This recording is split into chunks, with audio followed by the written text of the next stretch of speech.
Hello everyone, welcome back to the channel. इस video में मैं 18 अगस्त का जो स्मैकडाउन हुआ है उसके बारे में आपसे कुछ बात करूंगा। तो उसकी शुरुआत होती है ग्रेसन वॉलर इफेक्ट से, जिस पे दो गेस्ट थे, सैंटोस एस्कोबार और रे मिस्टीरियो। तो इसमें दो बातें नोट करने वाली थी इस सेगमेंट में कि ग्रेसन वॉलर ने बार बार सैंटोस एस्कोबार और रे मिस्टीरियो के बीच में थोड़ा बहुत फूट डालने की कोशिश करी और बार बार ये बोला कि रे मिस्टीरियो ने सैंटोस एस्कोबार की अपॉर्चुनिटी लेके वो यूएस चैंपियन बन गए, लेकिन बार बार सैंटोस एस्कोबार ने उसको मना किया। और अभी के लिए हमको यही दिखता है कि सैंटोस एस्कोबार और रे मिस्टीरियो के बीच में सब कुछ ठीक है।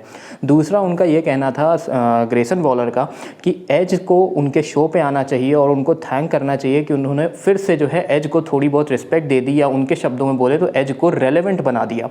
तो ये सेगमेंट चल ही रहा था कि बात आ गई ऑस्टिन थ्योरी पे, जो कि आनी थी, क्योंकि जैसे ही सैंटोस एस्कोबार से ये पूछा ही जा रहा था तो उन्होंने बोला कि उनकी नी पे अटैक किया गया। ऑस्टिन थ्योरी का ये कहना है कि उनको ट्रिक कर दिया गया, लास्ट मोमेंट पे रे मिस्टीरियो को रिप्लेस किया गया, जिसकी वजह से वो यूएस चैंपियनशिप हार गए और वो वहीं पे जो है एक मैच की डिमांड कर रहे थे। लेकिन फिर आ जाते हैं एलए नाइट। अब एलए नाइट की क्या बात करें, हाईएस्ट सेलिंग मर्चेंडाइज है और मैं आपको पिछली वीडियोस में भी उनके बारे में बता चुका हूँ। तो एलए नाइट की म्यूज़िक बजते ही पूरा क्राउड पागल हो गया, चिल्लाने लग गया, पूरा माहौल ही बदल गया। लेकिन उसके बाद एलए नाइट ने ऑस्टिन थ्योरी को चैलेंज किया कि इन दोनों में से जो भी जीतेगा वो यूएस चैंपियनशिप के लिए जाएगा।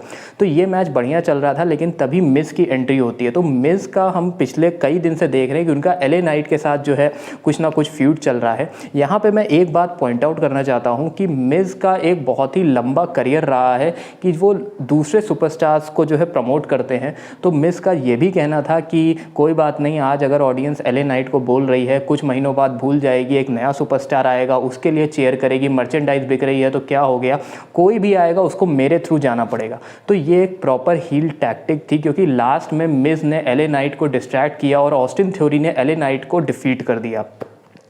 तो अब अभी तो देखिए एलए नाइट का इतना बढ़िया वो चल रहा है, इतनी बढ़िया उनकी फ़ैन फॉलोइंग है कि अभी के लिए जो भी मिस ने किया वो एक क्लासिक टेक्निक थी कि उनको डिस्ट्रैक्ट कर दिया और फिर वो हार गए। ये हमने बहुत बार जन्मों से हम देखते आ रहे हैं। तो यहाँ पे तो ये चीज़ चल गई, लेकिन कहीं ना कहीं ये थोड़ी सी रिपीटेटिव और बोरिंग सी लगती है कि एक वही टेक्निक चलती चली आ रही है। और मिस का तो करियर ही लोगों को प्रमोट करने पर बना हुआ है और उनका ये रोल एकदम कंपनी में फिक्स है। नेक्स्ट मैच की बात करते हैं तो थी बेली और इयो स्काई वर्सेस चार्लेट फ्लेयर और बियांका ब्लेयर। तो इसमें ये कहते फिर से जो है मैच बढ़िया था, थोड़ा बहुत ग्लिचेस हमको देखने को मिले। लेकिन यहाँ पे मैं एक बात पॉइंट आउट करना चाहता हूँ कि बेली को बार बार माइकल कोल ये बोल रहे थे कि शी इज़ डायरेक्टिंग ट्रैफिक, यानी कि बार बार इस चीज़ पे फोकस किया जा रहा था कि बेली अभी भी जो है कंट्रोल कर रही हैं। लेकिन ये काफ़ी हफ्तों से ये स्पेकुलेशन चल रही है कहीं ना कहीं बेली और इयो स्काई के बीच में कुछ ना कुछ खटपट होगी और शायद डैमेज कंट्रोल टूटेगा। लेकिन अभी के लिए सब कुछ ठीक लगा। लेकिन बहरहाल इस मैच में जो है बेली और इयो स्काई हार गई और बियांका ब्लेयर और शार्लेट फ्लेयर जीत गई। तो इस मैच के बारे में बात करूं तो एक ही चीज़ मैं बोलना चाहता हूं कि जो माइकल कोल थे उन्होंने बेली के लिए बोला कि शी इज़ डायरेक्टिंग ट्रैफिक, जिसका मतलब वो अभी भी जो डैमेज कंट्रोल का एंगल है उसको अलाइव रखे हुए हैं कि हो सकता है आगे इसमें फ्यूड पड़े।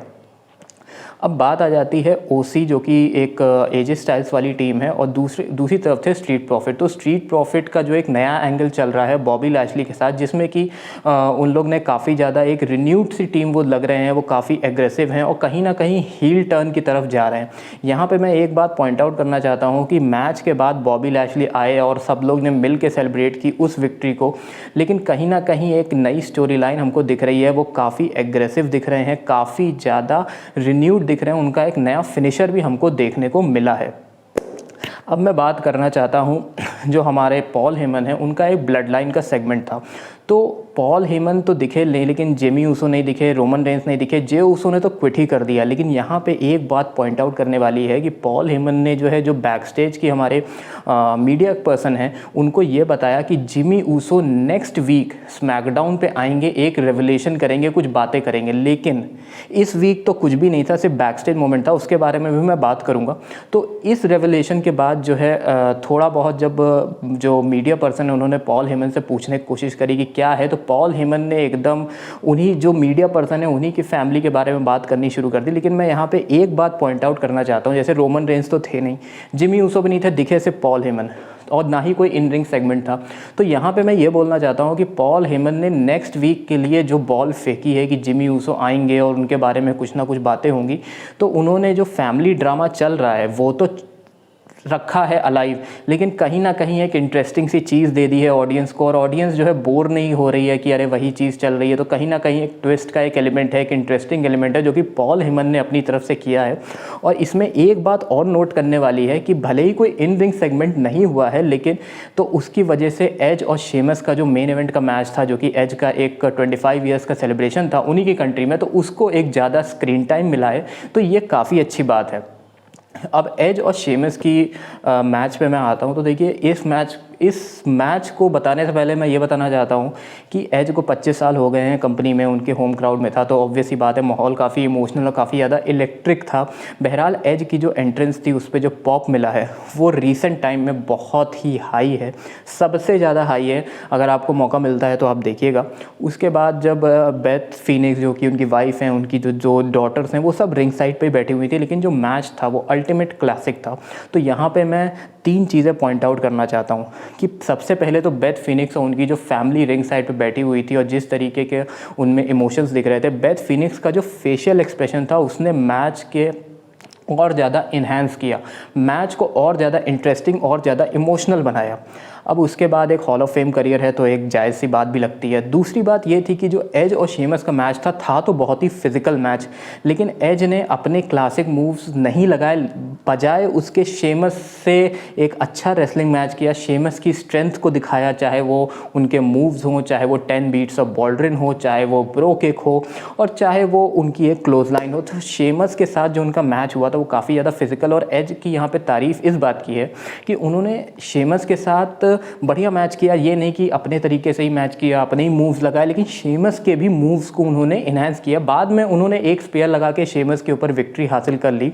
और तीसरी बात ये थी कि मैच में बहुत ज़्यादा एक आप कह सकते हैं इमोशनल मोमेंट्स थे, क्योंकि कई बार क्या हुआ कि जैसे ही शेमस ने 10 बीट्स ऑफ बॉल्डरिन लगाए तो एज ने फिर से बोला कि मुझे और मारो, तो फिर वो और मारने लग गए। कमेंट्री टीम पे जो कोरी ग्रेव्स बैठे हुए थे, केविन पैट्रिक्स बैठे हुए थे, तो उनका एक स्टेटमेंट था कि ये बात मैं आपको हिंदी में बता रहा हूँ कि ये बात बैकस्टेज में बोली जाती है कि शेमस से ज़्यादा तेज़ कोई नहीं मारता, nobody hits hard more than Sheamus. तो ये चीज़ मैच को और इन्हांस कर रही थी, इसका ऑरा और बढ़ा रही थी, और कहीं ना कहीं माइकल कोल की झलक दिख रही थी, क्योंकि माइकल कोल भी स्मैकडाउन की कमेंट्री टीम में इसी के लिए बैठे हैं कि वो केविन पैट्रिक को थोड़ा बहुत ग्रूम कर सके और थोड़ा बहुत शो को इन्हांस कर सके, जो कि वो ऑलरेडी रॉ पे करते हैं। तो ये मैच था और ये पूरा का पूरा हमारा स्मैकडाउन था। अब अगर मैं आखिरी में बात करूं तो देखिए, मैंने जैसे आपको बताया कि पॉल हेमन ने तो टाइम दे ही दिया था शेमस और एज को, उसके बाद वो लोग गले मिले और काफ़ी इमोशनल सीन था। तो कहा जा रहा है कि ये एज का जो है WWE में आखिरी कॉन्ट्रैक्चुअल मैच है, लेकिन अगर आप मुझसे पूछें मेरी पर्सनल ओपिनियन तो मुझे लगता है अभी और मैचेस हमको एज के दिखेंगे, क्योंकि अब एज का एक ऐसा कैरेक्टर आ चुका है जो कि कभी भी यूज़ किया जा सकता है, कभी भी म्यूज़िक बज सकती है और क्राउड पागल हो सकता है। बड़े बड़े इवेंट्स में हमने देखा है, चाहे वो रेसलमेनिया हो, चाहे वो रॉयल रंबल हो, समर स्लैम हो, बहुत सारे इवेंट्स में हमने देख रखा है। स्टोन कोल्ड, शॉन माइकल, किसकी बात करें, रॉक, सब लोग आते हैं, जॉन सीना। तो ये हमको आगे देखना रहेगा कि क्या होता है। लेकिन पूरे शो की बात करें तो देखिए, ये शो था एज के ऊपर, 25 साल उनके कंपनी में पूरे हुए थे। अब ये जो उनका नेक्स्ट पेपर व्यू आ रहा है पे बैक, तो उसके लिए तो कुछ खास बिल्डअप था नहीं और कुछ एक्सपेक्टेशंस भी ऐसी कुछ थी नहीं इस शो से, क्योंकि ये शो पूरा का पूरा एज के लिए था, उनकी फैमिली के लिए था, उनके फैंस के लिए था, और राइटफुली डिजर्व भी है, क्योंकि स्मैकडाउन एक ऐसा ब्रांड है जो कि कुछ लोगों ने ही बनाया है। एज, अंडरटेकर, रॉक, इन लोग को क्रेडिट जाता है इस ब्रांड को बनाने के लिए। स्मैकडाउन की मैं बात कर रहा हूँ। तो बहरहाल ये पूरा का पूरा शो था, लेकिन काबिल तारीफ़ बात है कि एले नाइट हो, मिज़ हो, ऑस्टिन थ्योरी हो, सैंटोस एस्कोबार हो और रे मिस्टीरियो हो, तो बजाय कम टाइम के भी सबको स्क्रीन टाइम दिया गया। और एज का एक बहुत ही अच्छा एक सेगमेंट हमको देखने को मिला। बियांका ब्लेयर और शार्लेट फ्लेयर के बीच में भी हमको थोड़ी बहुत केमिस्ट्री देखने को मिली है इस शो में। तो ये पूरा का पूरा शो था, ओवरऑल A+ ग्रेड इसको जाता है, अच्छा शो था। पेबैक के लिए कुछ खास नहीं था, लेकिन एज के लिए और एज के फैंस के लिए इस शो में बहुत कुछ था। और ऐसे ही और इंटरेस्टिंग वीडियोज़ देखने के लिए आप चैनल को सब्सक्राइब कर सकते हैं, बेल नोटिफिकेशन को क्लिक कर सकते हैं, जिससे आगे आने वाली वीडियोज़ की सारी नोटिफिकेशन सबसे पहले आपको मिल जाए। मैं आपसे मिलूंगा नेक्स्ट वीडियो में, तब तक के लिए goodbye, take care and I will see you all soon.